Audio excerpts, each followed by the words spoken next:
I'd now like to welcome our special guest, Mr. Noel Pearson. Noel Pearson is the chairman of the Cape York Partnership. Cape York Partnership is a holding company of the Cape York Institute, Cape York Partnerships, Cape York Enterprises, Durham College, Cape York Employment, Cape York Timber and Durham Enterprises. Noel is also a member of the Cape York Enterprises Investment Committee. Welcome, Noel.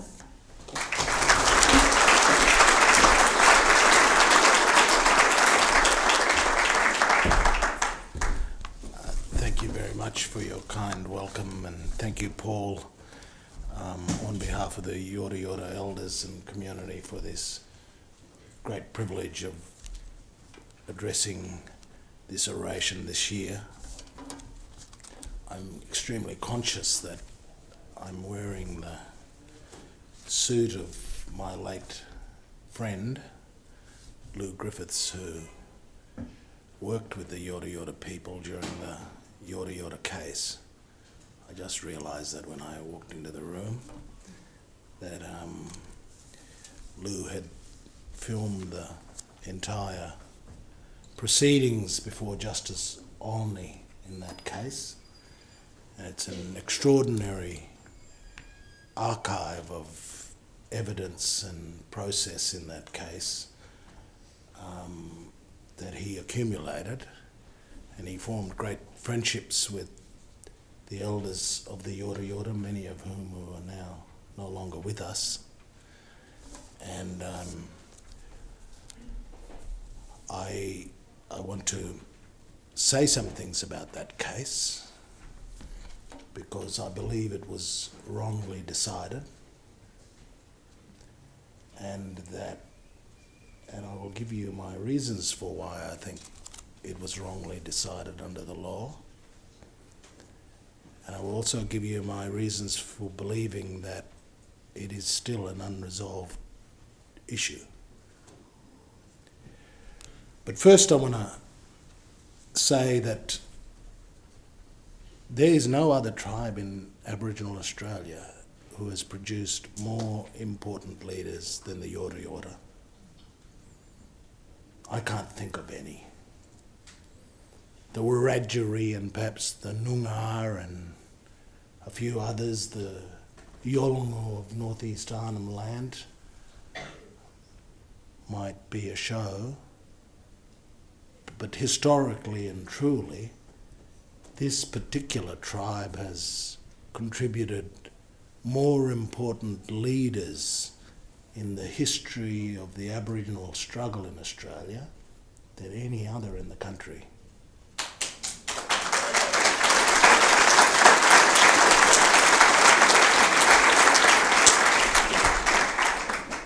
I grew up very intimately connected to Pastor Sir Doug Nicholls because someone in my late years of primary school thrust into my hands his biography. And I had it was a reading that has stayed with me all my life. And there was only one other book. There was only one other biography that I read of an Indigenous leader when I was very young that made that same kind of impression on me, and the other one was A Bastard Like Me by Charles Perkins. I was given that when I was 10 years old by my headmaster at my primary school. So I want to acknowledge the extraordinary history of Yorta Yorta leadership and struggle on behalf of our people at a time when the oppression of Indigenous Australians it is just extraordinary to reflect the courage that was needed in the 1930s to represent the voice of Indigenous Australia.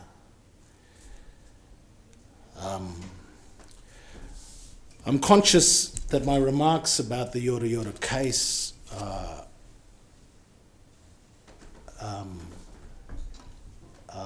intruding upon a history belonging to this community, white and black, and I mean not to open wounds gratuitously, but I'd like to share with you my views about that.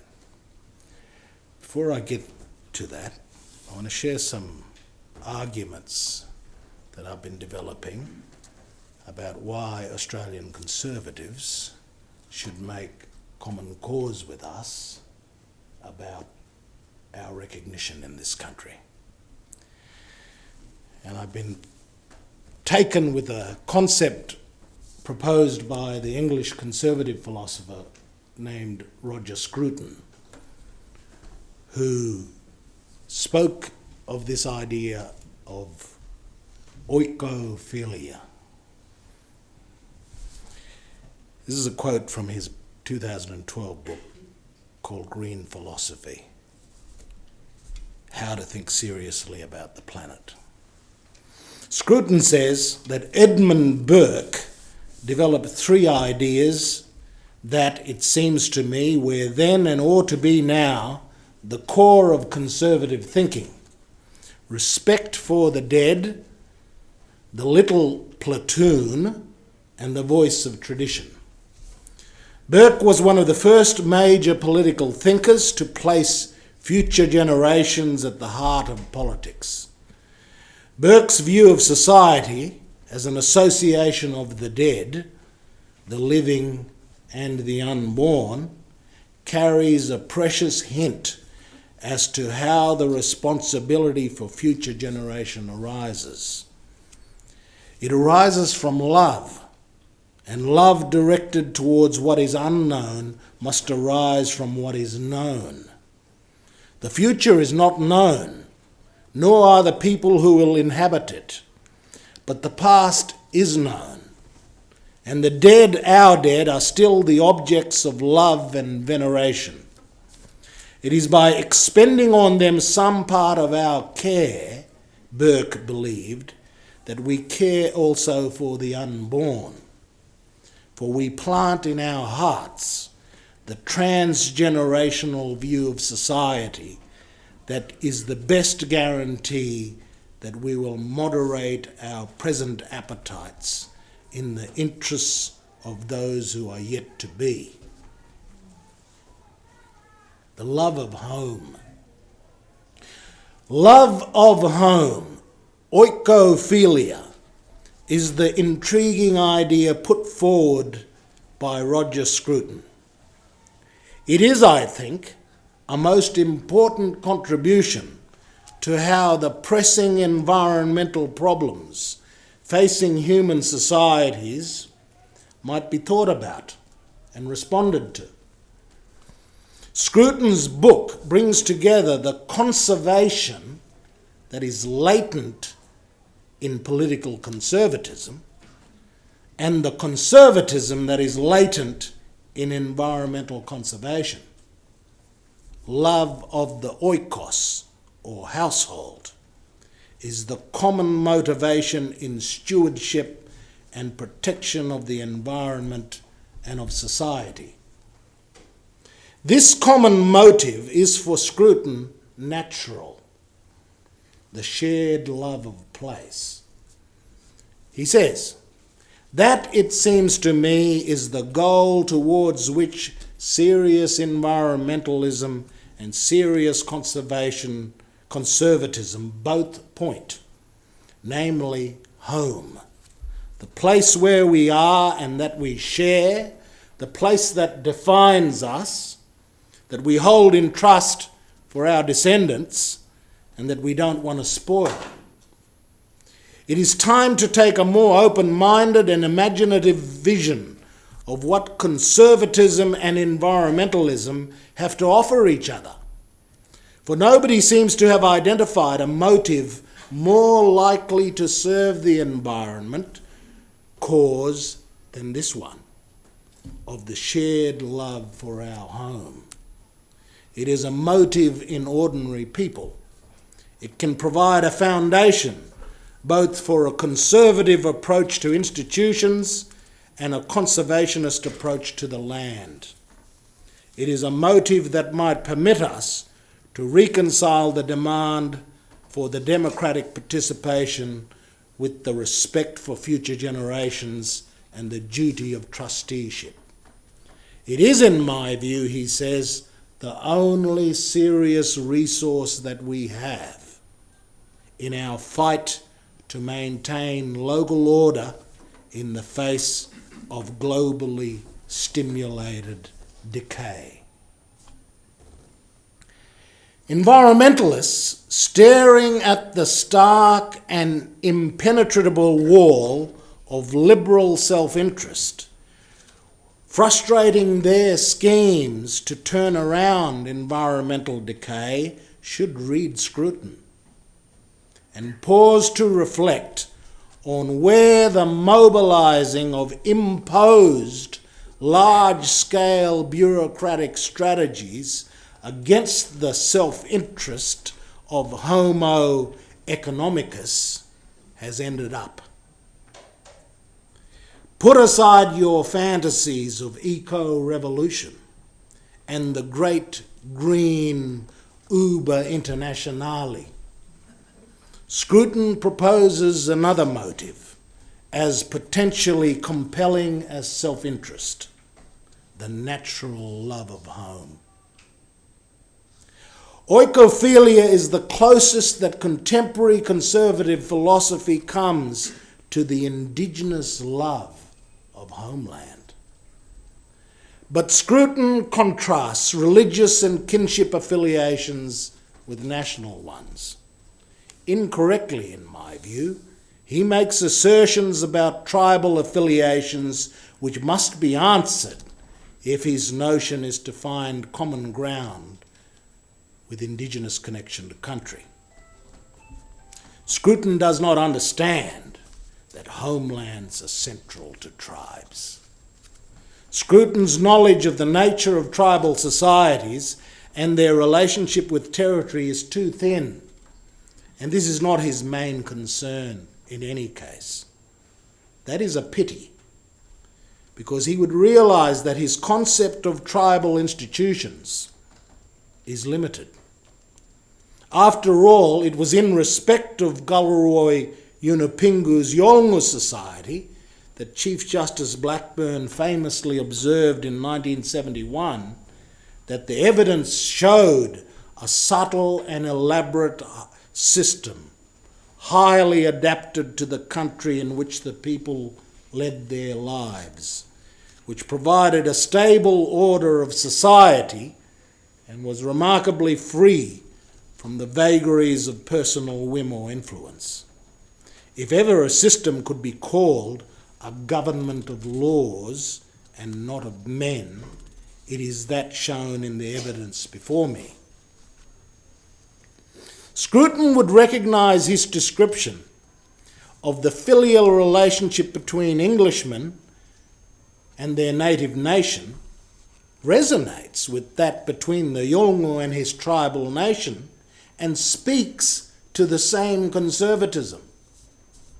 The barrier that stands in the way of this recognition is Scruton's point about the exclusivity of the tribe. Quote, when it comes to outsiders, the strangers and sojourners in the land of the tribe, they are regarded as outside the law altogether and not entitled to its protection. And nor can outsiders easily become insiders, since that which divides them from the tribe is an incurable genetic fault. Scruton's objections can be overcome if we accept layered identities. In this way, the universal filiation is national citizenship, with one rule of law and system of government.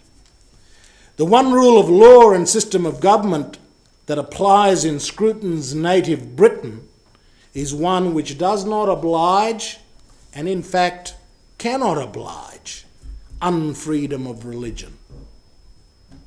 In the same way that this one rule of law and system of government preserves and upholds all manner of arcane institutions of inherited privilege, staunchly defended by conservatives from Burke to Scruton, so too are tribal nations, consistent with the idea of a commonwealth.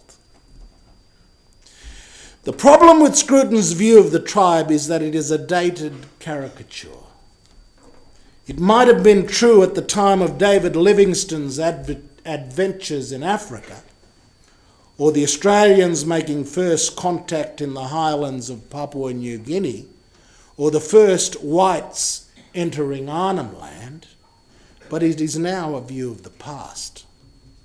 No tribes today live in isolation from other societies. They live within nations where layers of history have left layers of identity. These tribes cannot be expected to abandon the institutions of their inheritance, inextricably bound as they are to the homelands of their inheritance. It would be as indefensible as expecting the inheritors of Britain's ancient entitlements to forsake theirs.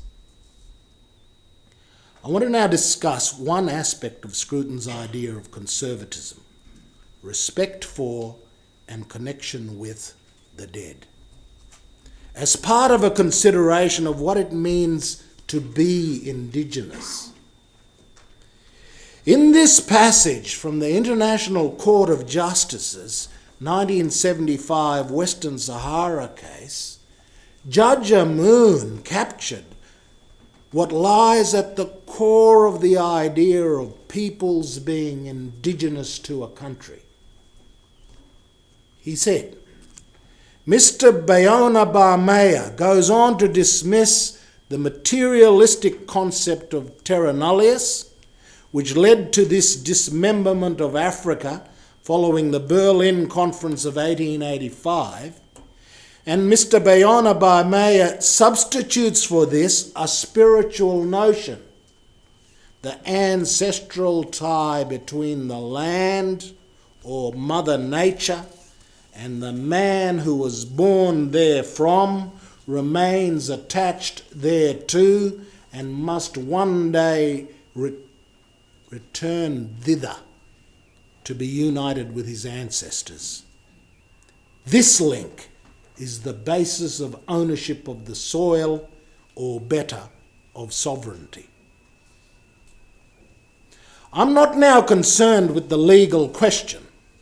I am concerned with the metaphysical question, the spiritual notion, the ancestral tie between the land and the man who was born therefrom, who remains attached thereto, and who must one day return thither to be united with his ancestors. This is it. This is the nub. This is the essence. This is the source. Before we have the abstraction of law, we have things that are real. And it is to that same dust and land, it is the dust of the ancestors mixed with the dust of the land. Before we have abstraction, the law is not the origin. It is the ancestral bones in the land that is the source. It is the dust of the ancestors mixed with the land. It is from that land and dust that the people of the present came. And it is to that same dust and land that they remain attached thereto. And it is to the same land they will one day return thither to be united with their ancestors. At the core of all Aboriginal customary law, you find these elements. the ancestral tie to the land, the person born from that land, who remains attached to the land and whose spirits will one day return to it. I would venture to say that these ideas are universal to all Indigenous conceptions of relationship to their country, the world over. My point is it is not the law that is the wellspring of indigeneity, it is a reality concerning the dead, the living, and the people to come, and the country to which they are tied. It is a similar reality of which Scruton writes when he refers to, quote, Burke's view of society as an association of the dead, the living, and the unborn. If Burke's association is real, then it is real in the sense captured in Judge Amoon's most apposite definition.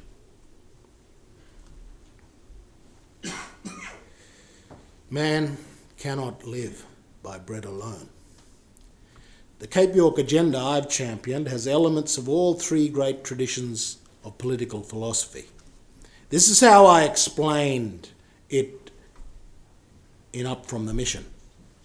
The metaphor of the staircase may provide some fresh insight into why our agenda has so often proven to be so difficult to categorise in conventional political terms. Our focus on social norms has an inherently conservative flavour, but we also emphasise the critical importance of supporting capabilities, and this has a distinctly social democratic flavour. And then we talk about incentives, the steps that allow people to choose to build their own lives, and this has a distinctly liberal flavour.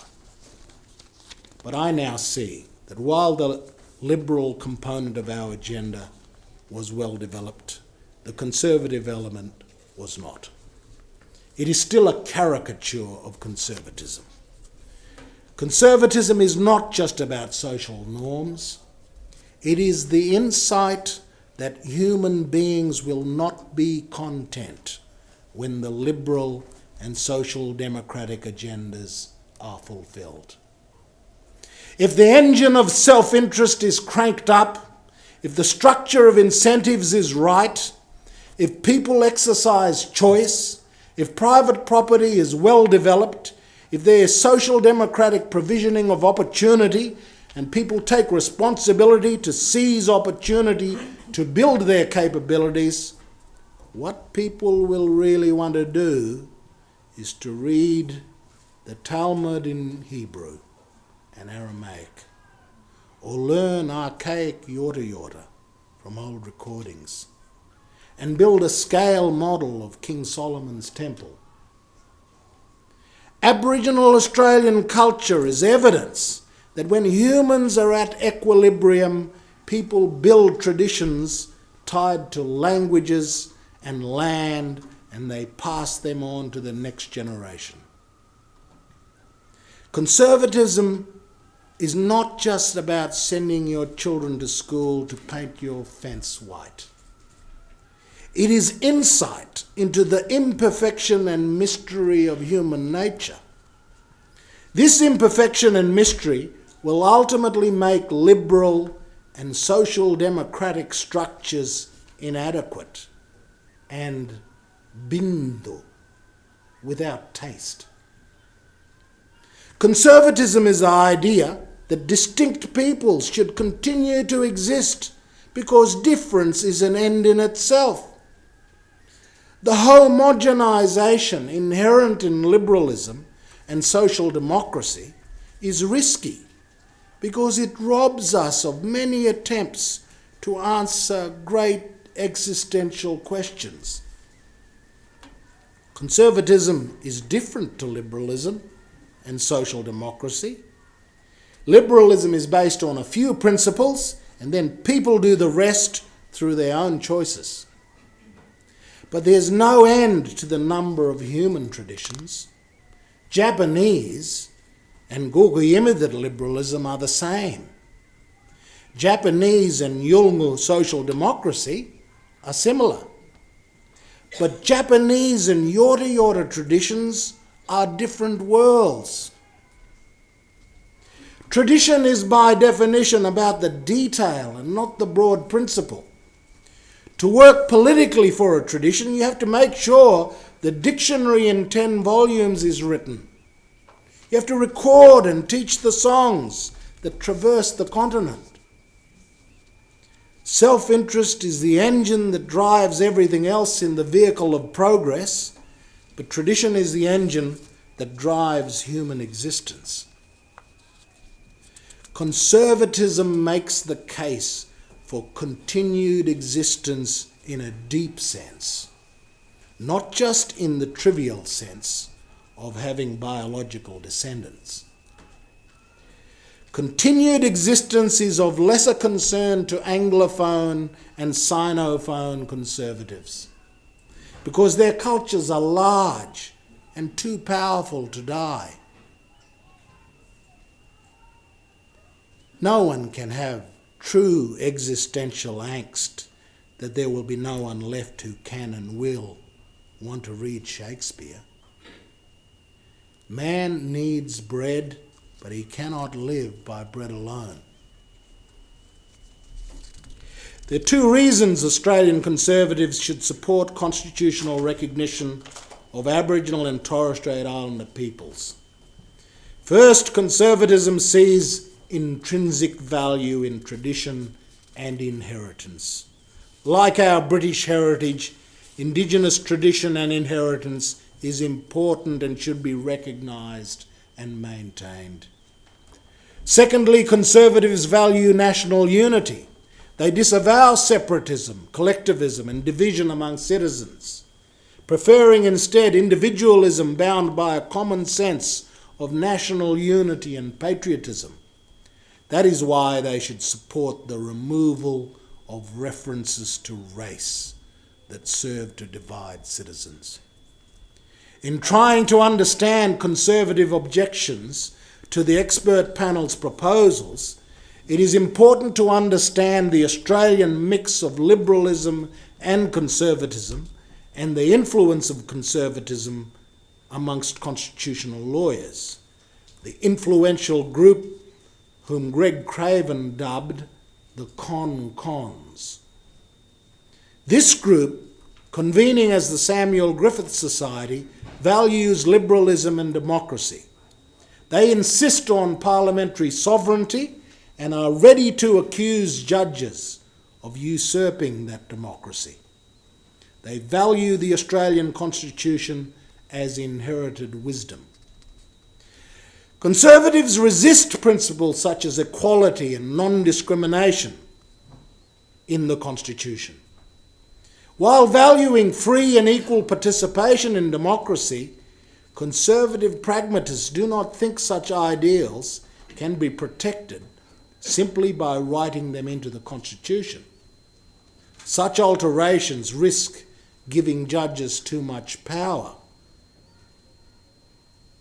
In their strong aversion to activist judges, constitutional conservatives tend to forget the history that has driven this conversation about Indigenous recognition.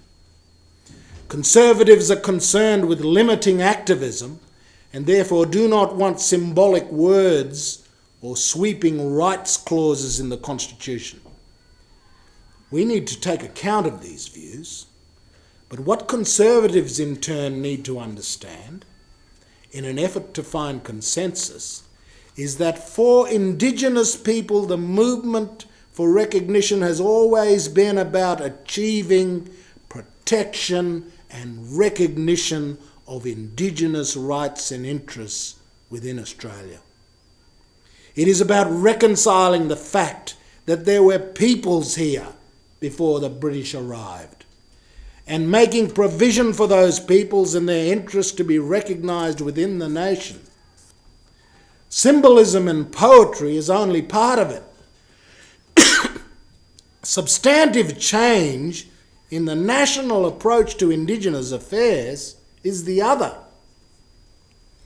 Conservatives need to understand our position too. Our people lived through the discrimination of the past. We have great legitimate anxiety that the past not be repeated and that measures be put in place to ensure things are done in a better way. If Conservatives assert that a racial non-discrimination clause is not the answer, then what is a better solution? In a recent paper, the Australian Declaration of Recognition, Julian Leeser and Damien Freeman assert that the Constitution is a rule book, a practical charter of government that sets out relationships of power, such as between the Commonwealth and the states. It is not a vehicle for aspirations and symbolism. These can be articulated in a declaration, not in the Constitution proper.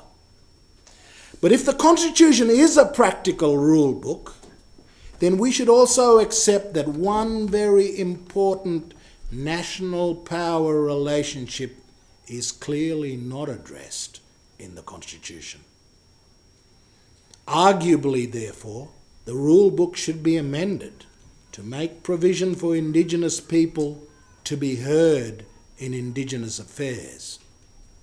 After all, if unelected judges should not decide what is in the interests of Indigenous Australians, then who should decide? Indigenous people comprise only 3% of the population and hardly get a fair say in Parliament, even on matters directly concerning us. Parliaments have never been good at listening to our people. This is why the discrimination of the past has occurred, and this is the elephant and the mouse problem that has characterised our history. We can find a way of ensuring that Indigenous people get a fair say in laws and policies made about us without compromising the supremacy of Parliament. Perhaps we could consider creating a mechanism to ensure that Indigenous people can take responsibility for our own lives within the democratic institutions already established and without handing power to judges. Conservatives should agree with the removal of racial discrimination from the Constitution. They believe in national unity and dislike division, separatism. They must now also turn their minds to how the Constitution might be altered so that the discrimination of the past cannot happen again. We don't want separatism. We want inclusion on a fair basis. We want to be inside the tent. We want our voices to be heard in political decisions about us. A mechanism like this that guarantees the Indigenous voice in Indigenous affairs could be a more democratic solution to the racial discrimination problem. Constitutional recognition could therefore include removing the race clauses and inserting a replacement power to enable the Parliament to pass necessary laws with respect to Indigenous peoples, and incorporation of a requirement that Indigenous peoples get a fair say in laws and policies that are made about us. A new body could be established to effect this purpose and to ensure that Indigenous peoples have a voice. Let me now talk about an agenda for the classical culture of ancient Australia. Distinct peoples the world over hold hard to four things: their identity as a people, their territories, their cultural heritage, and their language. These lie at the core of what is Indigenous about those Australian citizens who are Aborigines and Torres Strait Islanders. Let us look at how they've been accommodated in Australia. Indigenous identity is recognised at a certain level. The Aboriginal and Torres Strait Islander flags are official flags under the Flags Act. They fly outside Parliament, schools, council chambers and other public buildings. They're found on lapel pins of leading politicians and have become an accepted part of the symbolism of this country. But below that, there is no official recognition of the many tribal nations associated with particular territories. Apart from the registrations that occur under land rights schemes, there's no official status or recognition accorded to First Tribes. Some towns and cities have signage at airports or at the entrance of towns or at public buildings which acknowledge local tribes, but it is not part of any official scheme of recognition. Welcome to country ceremonies and the practices of acknowledging traditional custodians are now part of official protocols in Australia, even if there is more psychological discomfort about it than, say, in New Zealand, where the practice is sincere and there is no question of embarrassment. I witness many Australian ceremonies that are perfunctory or awkward, reflecting the degree to which we are far from the bicultural society New Zealand has become. No doubt it helps, and I am in the wrong building to say this, but it helps if you have the greatest team of any sporting code in the modern world, the All Blacks. But it is impossible not to feel comparatively impoverished when the haka is performed and God Defend New Zealand is sung in Maori and English. I'm afraid to say one wipes tears for the hem of our enemies and cringes at our own. The other great area of work that lies before us is the naming of places throughout the continent. Thousands of cities, towns, suburbs, streets, bridges, rivers, creeks and other landmarks of Aboriginal names accumulated over 2 centuries.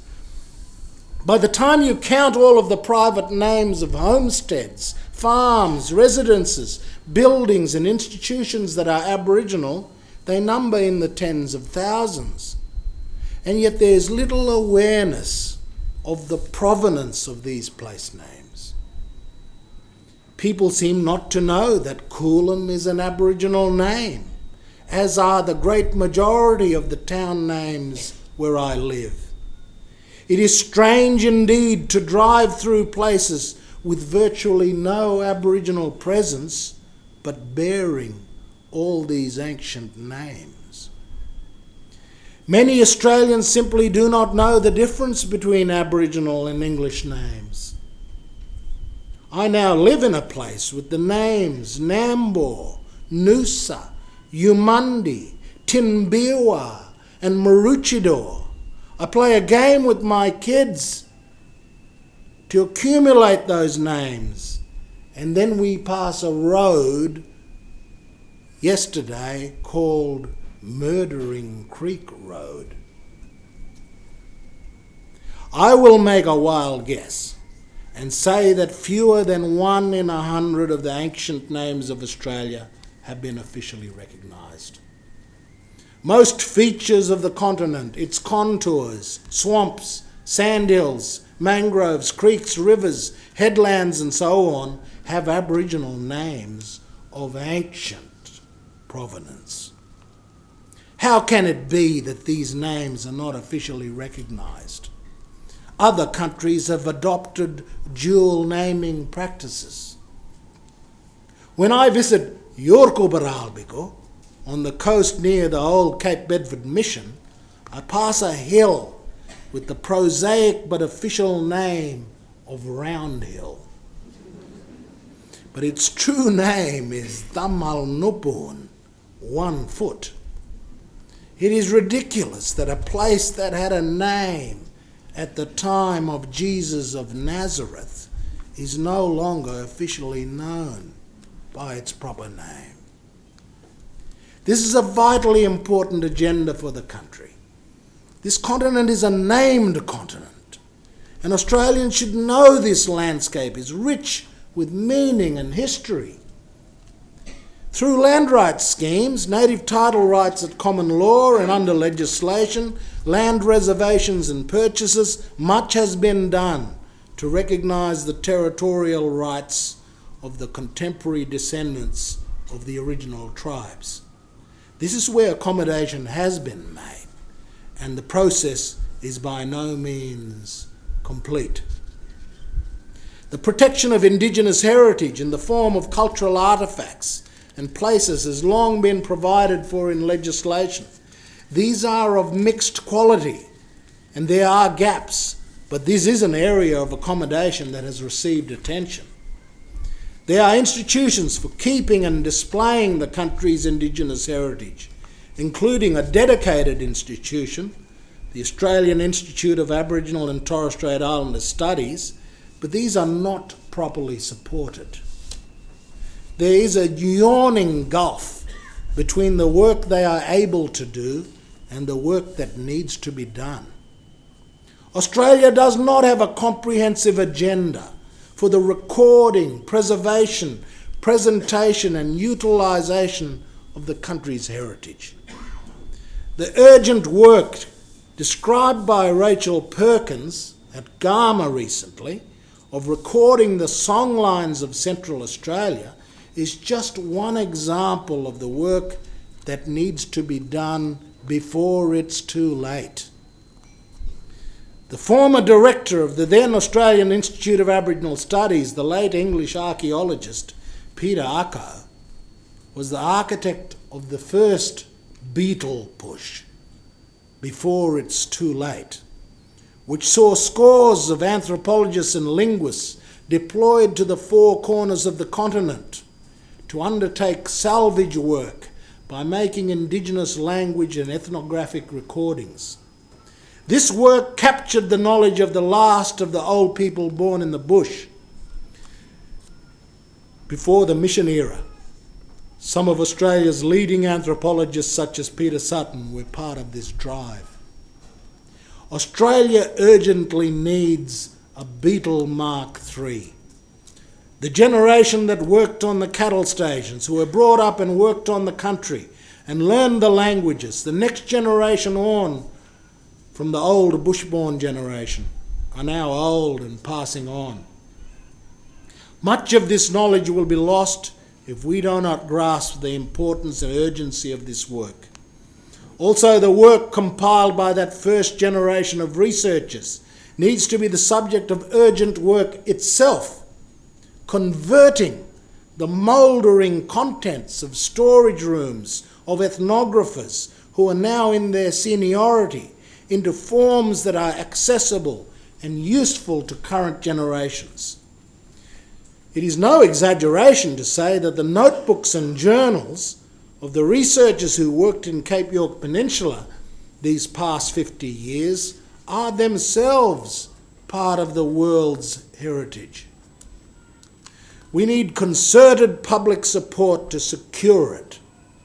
And of course, much more recording work utilising the latest technology lies ahead of us and lies ahead of new generations of linguists and researchers. The universities need to be a part of this national drive over the coming decades because they need to provide the personnel to make it happen. Finally, in 2001, the world watched aghast as the Taliban dynamited and destroyed the 1700-year-old Buddhas of Bamiyan in Afghanistan. Treasures of older lineage are in danger of being lost to our nation through blindness and neglect rather than vandalism.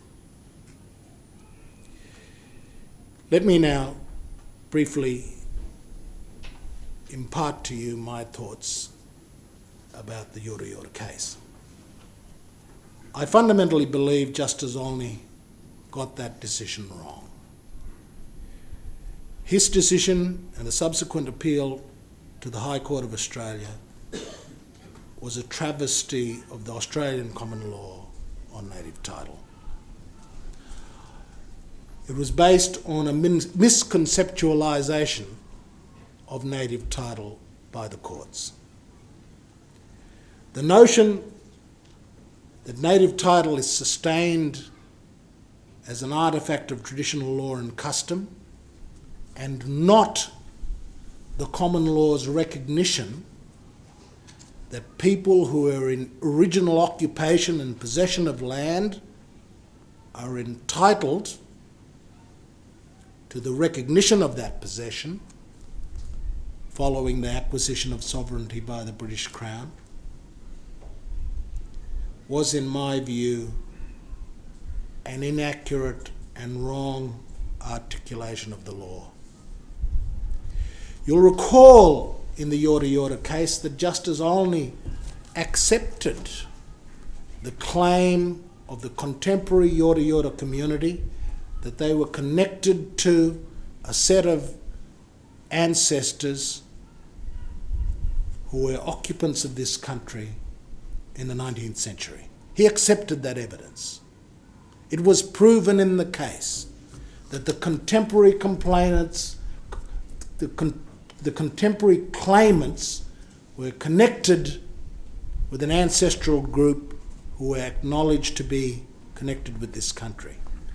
And the judge himself accepted that that ancestral group was also descended from the people who were in occupation of this land at the time of sovereignty. The whole link was established. The burdening of the title at the time of sovereignty, the finding of the fact that the ancestors of the contemporary community were here in occupation of the land in the second half of the 19th century, that whole chain was accepted by Justice Olney as a matter of evidence in that case.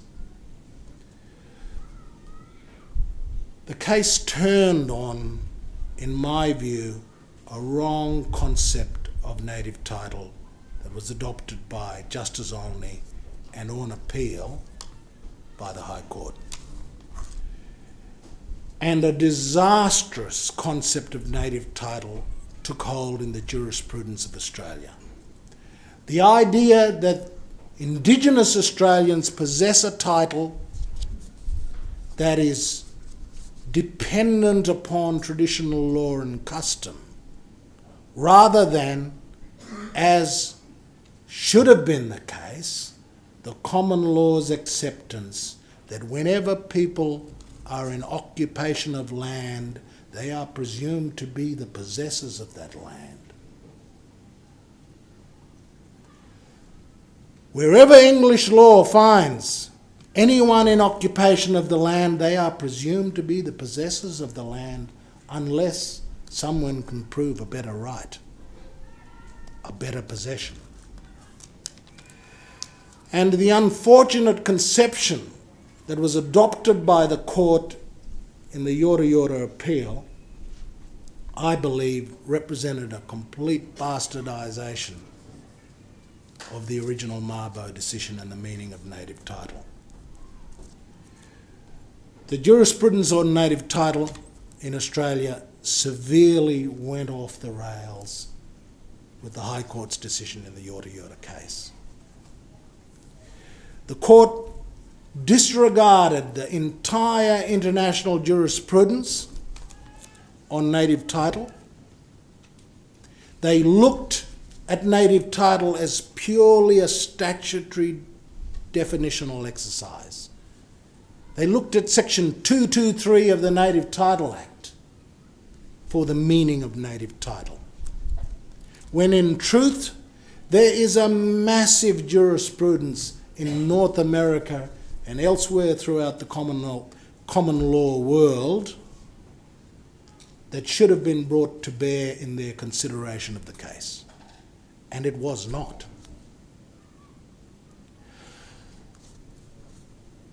This is a matter that I believe is still unresolved.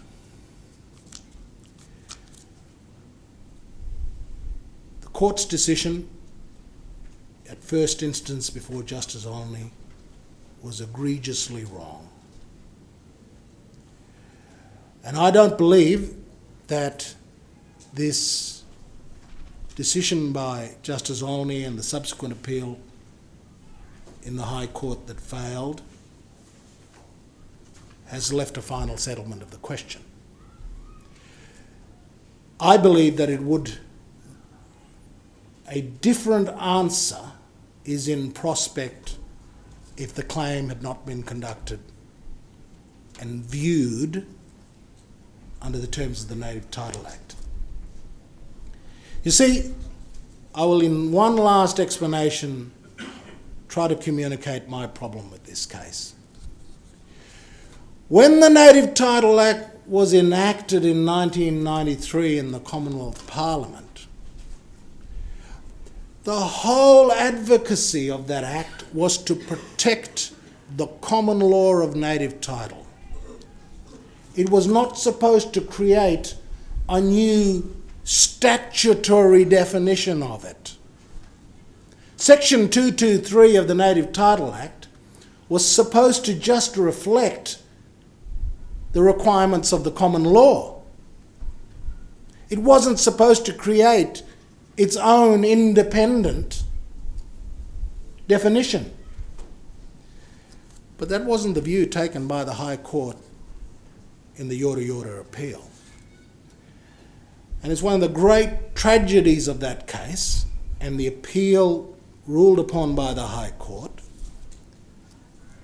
that the approach taken was that somehow Section 223 of the Act was a statutory definition of native title rather than a capturing of its meaning at common law. And it led to this idea that somehow the Yorta Yorta had to prove an unbroken sustaining of traditional law and custom over 200 years in order to have title today. When an adverse possessor under the law of England and the law of Australia, someone who is an adverse possession, that is, somebody who sets up the title wrongfully, they're not the owner, an adverse possessor of land, after the statutory period, gets full title.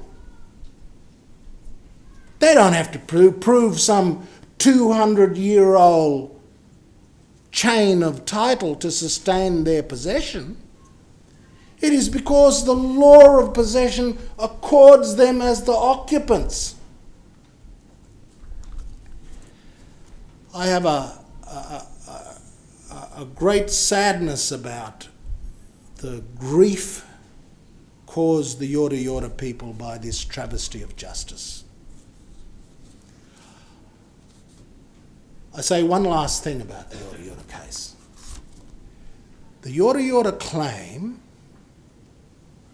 as with all native title claims, could never dispossess the non-Yorta Yorta of any right. Had the Yorta Yorta received all that they claimed, nobody else would have ever lost a right. It wasn't as if they win, we lose. That's not what native title claims are about. If native title is won, nobody loses. Because if you had a valid lease or a valid freehold title or a valid license, whatever rights you had under the law, they can't be taken away by native title. They are validated. They are secure. So the entire claim put forward by the Yorta Yorta was not going to result in anyone losing anything. And this is the great problem with Australia's consideration of this whole question in the wake of Mabo. People would not accept and understand that when native title is recognised, no one is dispossessed of anything. If they had valid titles, those titles remain. They can't be taken away. So I hope that sometime in the future, these questions will be revisited. I hope this community one day, as an Indigenous and non-Indigenous people with a common history, a history that is troubled, that speaks of good and of bad, and of love and of hate, of pride and of shame. You're going to have to work that out yourselves. I come from a place called Cookstown. We've got our own challenges. But this community will one day need to grapple with this turmoil. And I hope that when you one day do that, that you will recall the fact that there should not have been resistance to this claim. There should not have been resistance to this claim because nobody was going to lose anything. And the whole matter of the recognition of the Yorta Yorta people is what recognition is all about. And I ask all of your forgiveness, all of the people, white and black of this community, I ask your forgiveness for turning this turmoil. But I could not come here and not tell you my thinking about the incorrectness of Olney's tragic decision and the fact that it cannot be accepted as having settled the question. If the law as applied in that case is what it is, then it can't be the last word. The Yorta Yorta exist. They are real. They've always existed. This community has understood that. You have always acknowledged the Yorta Yorta. You've always known them to be Indigenous to this place. And I believe that at some point this community will have to come together as Australians, as people with what Roger Scruton would call, as people with a common sense of oikophilia. The bones of the Yorta Yorta dead are in this country, and the accumulating bones of those who've been here these past 2 centuries are being laid down in that same soil. According to conservatives, my whole argument in this lecture, according to conservatives, this is a real thing. The dead are real. And they are most important to us. And I thank Paul and the Yorta Yorta elders for the kindness of this opportunity.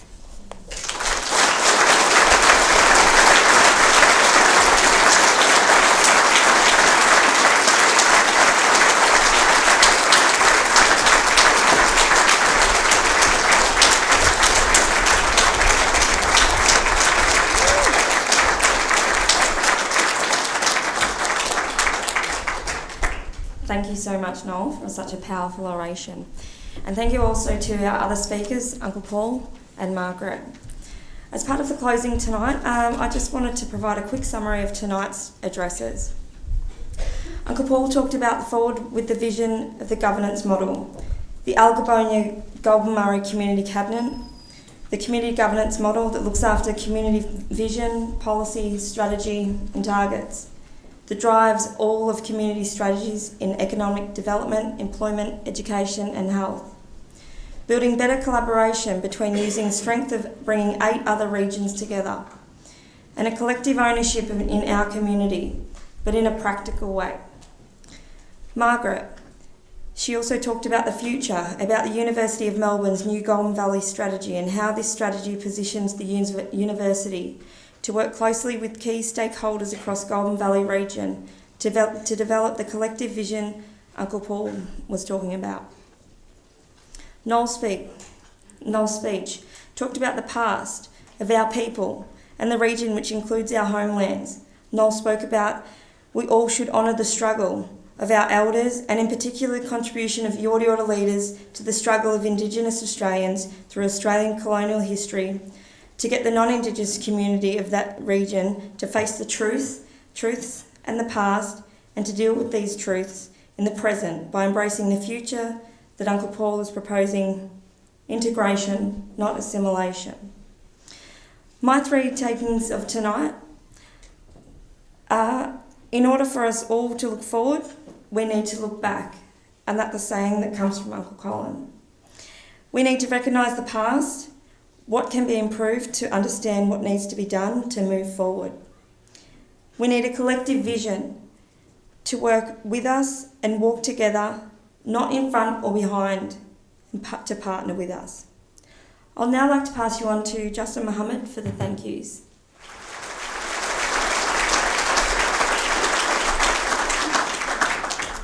Thank you to our fantastic speakers and the summary of what has been said tonight. So I think we've got a few small gifts. Is that right? Yes, coming.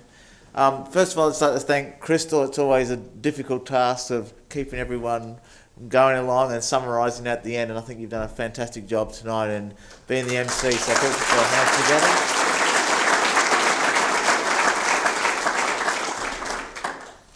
And Margaret, for your words, and from the University of Melbourne, it's been a long-term partnership, and I think those partnerships are crucial about the things, especially what Noel was speaking about, and thank you for your words and your representation on behalf of the Vice-Chancellor.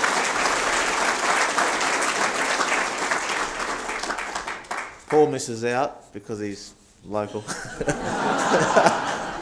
But Noel has received his gift, and for his words tonight, and I just on the very front page, this is the 6th annual Dungala Kaiela Oration, and it says defining Golden Valley, Golden Murray. So I think his words today gives us something to take away from that, where it's defining the Golden Murray in the future. Thank you, Noel.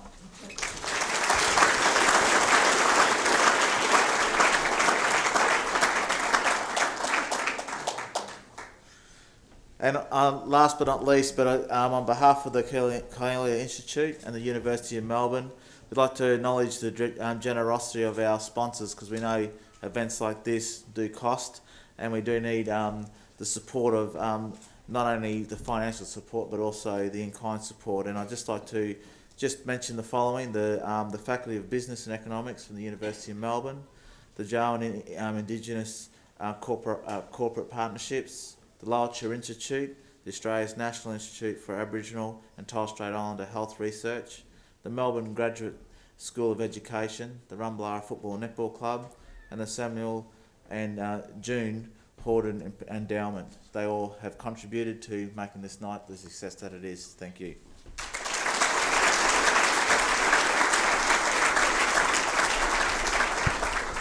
Thanks, Justin. Thanks for the gift too. I'd just like to thank everyone for making the trip to Rumballara Football Netball Club tonight. It's an excellent venue to hold special, significant events like this. The 6th oration sets the bar even higher than before, but the spirit of longevity and continuation, I'm sure the 7th and the future orations will push the bar higher and higher.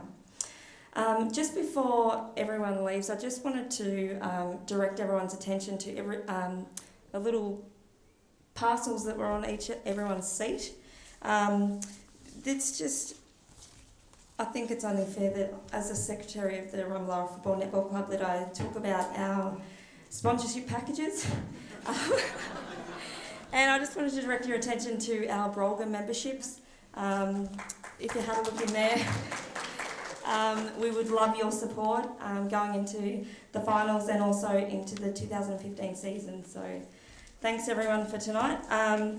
I'd just like to say there's refreshments behind you, and I wish you all a good night.